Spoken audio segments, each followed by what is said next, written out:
Bienvenue dans votre podcast. C'est Laure, votre spécialiste en empowerment au féminin. Le thème du podcast d'aujourd'hui est le courage. Le courage vient étymologiquement du mot cœur. Il est défini comme une disposition du cœur, bien sûr, pas au sens biologique et physiologique du terme, mais plutôt comme foyer intérieur, c'est-à-dire le siège de notre personnalité morale. Le courage est un trait de caractère. D'ailleurs, on dit bien être une personne de cœur. Le niveau d'investissement dans une passion définit la quantité de courage. Plus le travail est pénible, plus vous avez du courage. Par ailleurs, si vous êtes fidèle à votre morale et à vos actes, on peut dire de vous que vous êtes une personne courageuse. Être courageux, c'est aussi être ferme dans son corps et dans son âme, faire des choix et s'y tenir. Si vous avez déjà fait preuve d'héroïsme, de bravoure, de vaillance, d'intrépidité et de témérité, alors vous avez déjà été courageux. Le courage nous fait donc agir de la meilleure façon qui soit, moralement ou physiquement. Il nous pousse à faire les bons choix et à agir. Donc vous avez le choix, soit vous agissez en grand fracas, dans une grande démonstration de force, soit il s'agit purement du courage de l'esprit, et là vous êtes plutôt dans le calme, la réflexion et la fermeté. Donc s'il y a courage, c'est qu'il y a peur, danger, inconfort, répugnance. Quand tout est facile, on n'a pas besoin de faire preuve de courage, on n'a pas besoin de se dépasser, ni de montrer de la bravoure, ni de la dignité. Alors nous avons toutes une idée personnelle de ce qui nous fait horreur, ce qui est difficile pour nous à supporter. Imaginez-vous confronté à la pire vision ou odeur qui soit pour vous. Musique de suspense. Et vous devez faire preuve de courage. Qu'est-ce que vous faites ? Vous y arrivez ou pas ?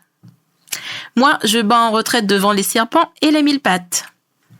Par contre, les fuites corporelles, ça va. J'ai été soignante plusieurs années et cela ne m'a jamais dérangée. Je n'ai pas eu l'impression d'avoir eu besoin de courage pour affronter cela. Dans les romans, on a souvent un guerrier ou une personne lambda qui devient brave. Ce courage serait acquis en passant par des situations difficiles et en faisant preuve d'endurance. En gros, ce serait une sorte d'apprentissage, de parcours initiatique. Et puis, dans d'autres histoires, le héros est né courageux. C'est un trait de caractère inné. Je ne sais pas ce qu'il en est pour vous, mais selon moi, on ne naît ni courageux ni courageuse.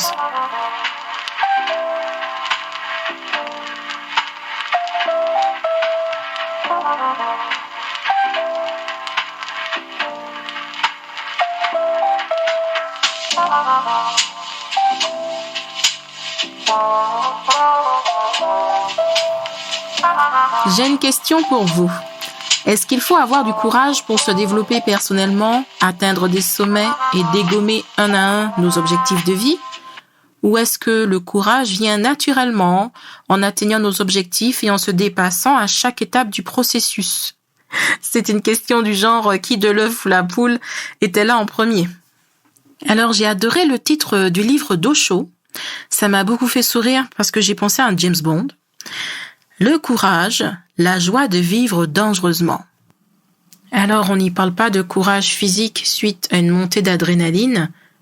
On y parle du courage émotionnel dont nous devons faire preuve pour vaincre nos propres pensées limitantes.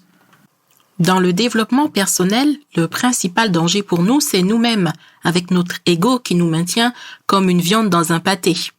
Nous sommes la petite voix qui nous rappelle le plus souvent ce que nous ne savons pas faire plutôt que ce que nous savons faire. Difficile dans ce cas de s'extirper de cette force, parfois paralysante, sans faire appel à son courage. Le résultat, c'est que, finalement, après cela, nous sommes toujours heureux de s'être dépassés et d'avoir osé franchir une étape de plus. Chaque fois qu'une personne fait preuve de courage, chaque fois que nous faisons preuve de courage, nous nous montrons à nous-mêmes que nous en sommes capables, que nous sommes courageux.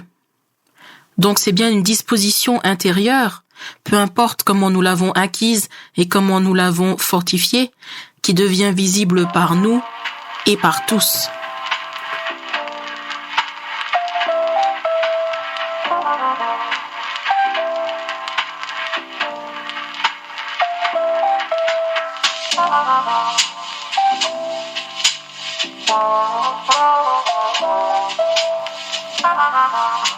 En résumé, le courage est une qualité du cœur qui n'existe et qui n'est fortifiée que si elle s'accompagne d'amour pour toi, pour les autres, d'humilité, d'empathie, etc. Si la peur est naturelle, le courage d'affronter nos peurs limitantes ne l'est pas. Pour être courageux, pour nous-mêmes et pas pour les autres, il faut oser sortir de sa zone de confort et décortiquer ce qui se dresse devant nous. Tout de suite, je te propose 4 conseils pour augmenter et fortifier le courage dans ton cœur.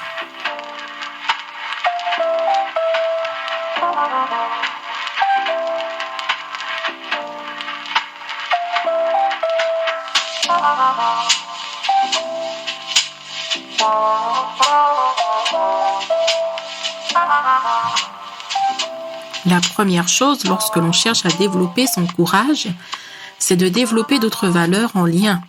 Des valeurs qu'on appelle communément le cœur, l'amour de soi, l'amour des autres, l'empathie, l'humilité. D'ailleurs, nous en avons parlé dans les podcasts précédents qui sont toujours disponibles à l'écoute. En deuxième conseil, je te dirais de prendre des initiatives, de bouger, d'agir, d'arrêter d'attendre d'être prêt ou de te noyer dans la peur. Pour que les choses soient plus faciles, il faut faire un bilan. Et bien sûr, je ne cesse de vous ramener au podcast sur la prospérité, mais c'est là que je vous explique comment faire votre bilan et comment fonctionne le processus jusqu'à votre objectif en petites étapes. Mon troisième conseil, je t'invite à travailler sur ta gestion des erreurs et des expériences négatives. À l'écrit, tu peux revenir sur ce qui t'est difficile, ce qui t'a fragilisé et qui semble être pour toi la cause de ton manque de confiance. Ce n'est pas grave s'il y en a 1 ou 5. Le but, c'est de faire la paix avec cet épisode. Revenez sur ce qui s'est passé, ce qui vous a fait du mal, mais surtout, pardonnez-vous, réconfortez-vous. Dites-vous à quel point vous avez déjà été courageux et à quel point vous l'êtes encore. S'il s'agit d'une peur fixe, quand bien même tu n'as rien vécu en rapport avec elle, eh bien, je t'invite à te documenter. Prouve-toi rationnellement qu'il ne s'agit pas d'une fin en soi. Peu importe le sujet, il faut que tu aies conscience que la peur n'évitera pas le danger. Enfin, dernier conseil, choisis des chemins directs. Tu veux quelque chose, demande-le. N'aie pas peur de déranger. N'aie pas peur que l'on te dise non. Ne prends rien personnellement et fais preuve de détachement. Le courage, c'est comme l'amour. Plus on le cultive, plus il y en a.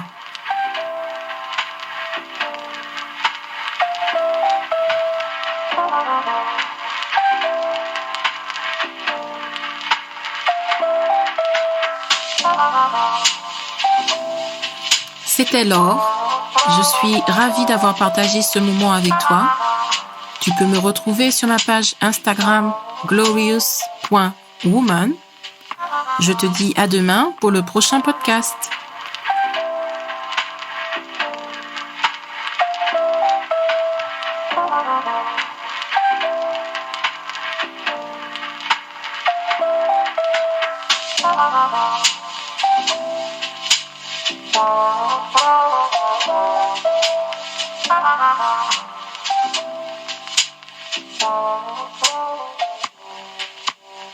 Thank you.